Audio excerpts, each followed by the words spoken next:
Hi everyone, thanks for tuning in. Welcome to another video. This is going to be another in my series Hunting X Through the Wild.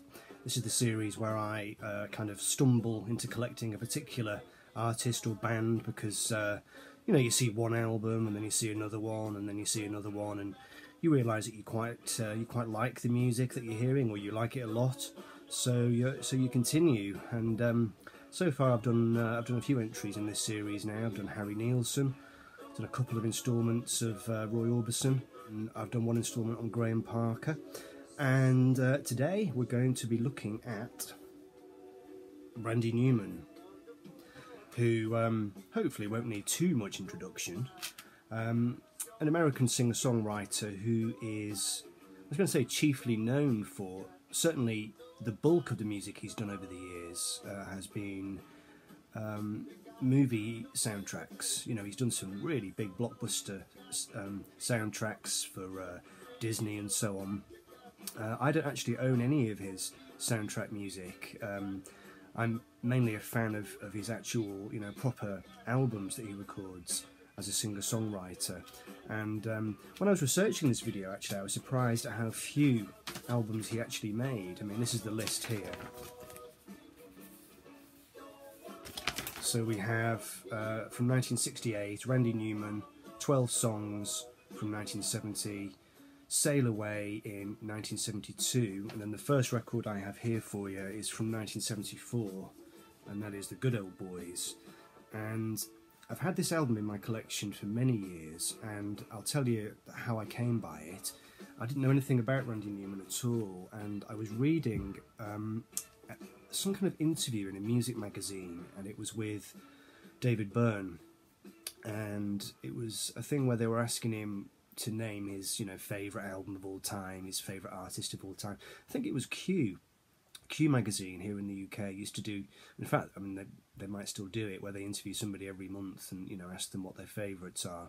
And they asked him what his favourite album was of all time, and he just said this. He didn't say anything about it, he just said The Good Old Boys by Randy Newman. And like I said, I literally knew nothing about him. I had no memory of his music when I was growing up. I don't recall ever seeing him on Top of the Pops or anything like that. So I bought the record, and I wouldn't say at the time it kind of blew me away. I mean, it's a very American album. It's kind of okay. So if we just go back to first principles with Randy Newman, he's a satirical songwriter. That is, you know, he writes in character. He doesn't necessarily write songs from the heart. You know, lots of his songs are kind of written in the first person, but it's not him in the song. You know, he adopts a personality, and this record is a kind of travelogue or a sort of portrayal of certain people and places in the Deep South. Randy Newman, I think he grew up down in the southern states somewhere. I think he might have grown up in New Orleans, and he had a very kind of sharp awareness of some of the social evils that went on. You know, he had a concern with history, and you know, he wrote about slavery and racism and reactionaryism. And this album, it's maybe you have to know something about American history to properly dig it, or, you know, get into it. You know, there's a song called Rednecks. I mean, great lyrics. And he kind of writes in character, you know, we talk real funny down here, we drink too much and we laugh out loud, we're too dumb to make it to no northern town, and we're keeping the niggers down. Apologies for that word, but, you know, Randy kind of, maybe perhaps, you know, back in those days, it was kind of seen as okay to use that word in a satirical way. Maybe it still is, I'm not sure. Songs called Louisiana 1927, A Wedding in Cherokee County, a song called Birmingham, Got a Wife, Got a Family, Earn My Living with My Hand, I'm a roller in a steel mill in downtown Birmingham, my daddy was a barber and a most unsightly man, he was born in Tuscaloosa but he died right here in Birmingham. So yeah, this is The Good Old Boys. Just to see what kind of history I've got for you. Yeah, it was his fifth album, released in 1974 on Reprise. It peaked at number 36 on the Billboard 200, and it was the first album that he'd made, to achieve big commercial success. He addressed generally taboo topics, like I've already said, such as slavery and racism. He also incorporates actual historical events into the album, including the Great Mississippi Flood of 1927 on the song Louisiana 27, and a plea to the President Richard Nixon to alleviate poverty as a result of the recession of the mid-1970s. That's on the song Mr. President. So that is the Good Old Boys, like I said, a favourite of David Byrne. And I'm a little bit like that. If I hear that somebody that I like really likes something, I am compelled to then check that out, So yeah, I had that record in my collection. Probably from back in the mid-90s, I would have bought that in Leeds. And then I didn't buy any of his albums, didn't see any of his albums then for a long time.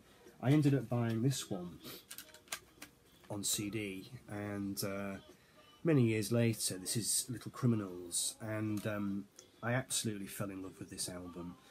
The song Short People, which it's quite amazing if you go on to, say, Amazon, and you'll get people who totally have got the wrong end of the stick on that song, So just to quickly recap, it's a very satirical song, and it aims to kind of harpoon that attitude where people choose some random stereotype, and then just decide to be intolerant. So, it could be the colour of somebody's skin, or, it could be this, it could be how somebody talks or whatever. So what Randy did on that song was to just choose short people just as a kind of example of a group of people that you could be mean to or mean about. And he wrote this song called Short People. And the irony just has gone over people's heads over the years. I mean, there were complaints about the song at the time, and people just thought he was attacking short people. And sure enough, if you go onto Amazon and look at some of the reviews there, you'll find that there are still some people who just don't get it and who say, I can't believe that guy, Randy Newman. I thought he was such a switched-on songwriter, and then he comes out with this awful song about short people. So it kind of illustrates how clever he was, and perhaps how hard to take he was in some quarters. I mean, some people just don't get irony, and you have to get irony in order to appreciate Randy. Now, this record, I finally picked up a vinyl version of this, actually, after I joined the VC. I was looking around for records to get on vinyl, and, I wasn't averse to buying things on vinyl that I had on CD, and I was looking through my CD collection thinking, which records would it be nice to have? I decided to try and get hold of a copy of this, and I found this one. It would have been probably eBay or Amazon, and it was a good price, I seem to recall. So yeah, anyway, this is Little Criminals, and it is from 1977. Let's just check again to see. Okay, so Good Old Boys, 1974, which is the first one I showed you. Then this is the next album after that. So there was a 3-year gap, and then we had Little Criminals. It peaked at number 9 on the US Billboard 200 chart, and it was his highest charting album to date. It just contains some wonderful songs. I mean, even though he is a great lyric writer, one of the wonderful things about him is just the tunes that he composes. And on this record, there are some just absolutely sublime pieces of music. I'm thinking of the song Jolly Coppers on Parade, which just has the most beautiful musical setting, Randy Newman's influences, strangely enough, were more kind of rock and roll things, or even kind of earlier. He was really influenced by Ray Charles. Ray Charles was his biggest musical influence, and when he plays the piano, he has a very kind of Fats Domino style, that kind of rolling honky tonk style of piano playing that comes from New Orleans.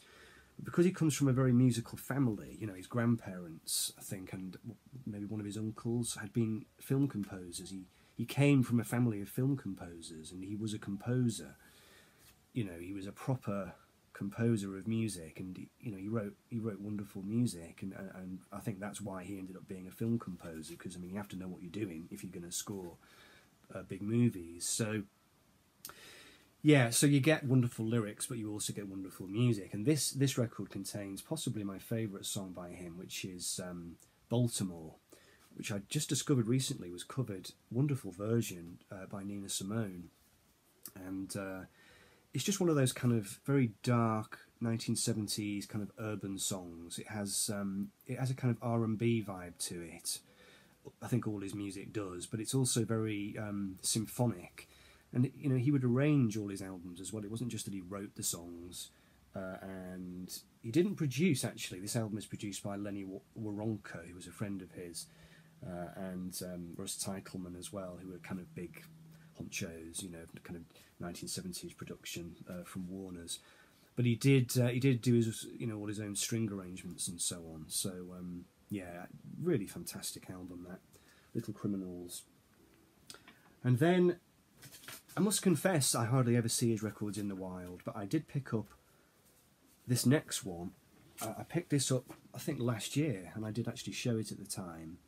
This is Trouble in Paradise, which I didn't know anything about at all. I found it in my local record shop in my hometown in Wrexham. It was a good price. I grabbed it, and this one, let's go back to the chronology. Right, so the first one I showed you was The Good Old Boys, which is 1974. Then there was Little Criminals, 77. The next album after that was Born Again from 1979. Now, I did used to have that on cassette. That is a good album as well, but I've not found that one yet on vinyl. It's the one that has a photograph of him as some kind of, I think he's got clown makeup on, and he's maybe sat at a piano. It's a really good album, but I don't have it, and so I'm on the lookout for that one. So this next one, so there was a gap again from 1979 to 1983, and this was the album Trouble in Paradise, with a rather nice shot of Randy there on the beach. This one, the seventh album, it spawned the hit I Love LA, and it included a really great duet actually with Paul Simon on the song The Blues. And again, this album has some great kind of storytelling, satirical lyrics. Let's have a look and see what we can find here. Yeah, we have the inner sheet here with the lyrics on it. There's a great song called My Life Is Good, which is just tells his story of this guy who just thinks that he's the bee's knees, you know. The other afternoon, my wife and I took a little ride into Beverly Hills, went to the private school our oldest child attends. Many famous people send their children there. This teacher says to us, "We have a problem here.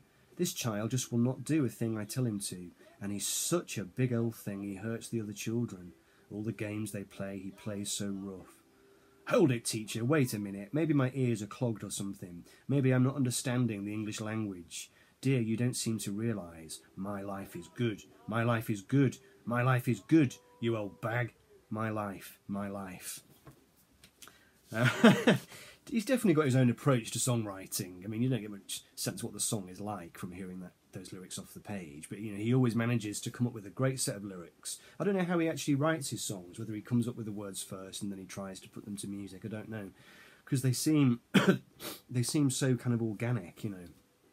Anyway, you know, again, great record.